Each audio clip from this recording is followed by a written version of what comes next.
Hello guys, welcome to my YouTube channel. आज हम करने वाले हैं ग्रीष्म लॉ।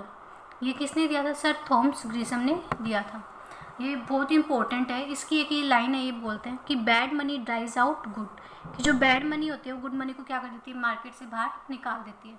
तो ये बहुत इंपॉर्टेंट है कि ये बात किसने कही थी नेट के पॉइंट ऑफ व्यू से। तो ये किसका है? ग्रीशम लॉ के अंदर ये आते हैं।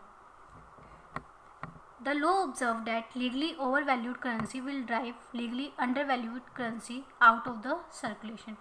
It means people tend to use the lower value money for transaction and hold the higher value money. यहाँ से आपको क्लियर हुआ होगा क्या बोलना चाह रहे हैं कि अब लोग क्या करते हैं, जिन भी करेंसी की वैल्यू क्या होती है, ज़्यादा होती है, वो तो वो अपने पास रख लेते हैं। होल्ड मतलब रखना, ठीक है। और जो जिनकी कम वैल्यू होती है, जिन करेंसी की वैल्यू कम होती है, वो ट्रांजैक्शन में यूज़ करते हैं, उसको मनी क्या कर लेते हैं, वो मार्केट में सर्कुलेट करते हैं। For example, if they are two forms of commodity money in circulation which are accepted by law as having similar face value, ठीक है, the more valuable commodity will gradually disappear from circulation.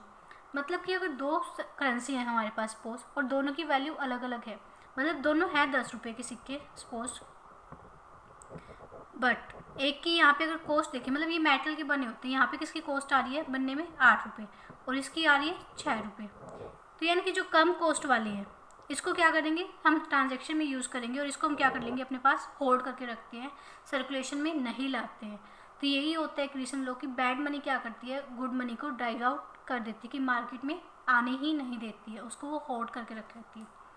और ये किससे related है? Distribution of money से भी, कि money कैसे डिस्ट्रीब्यूट हो रही है, कि बैड जो हमारी जो दो टाइप की करेंसी होती है, कमोडिटी होती है, कैसे वो सर्कुलेशन में आ रही है।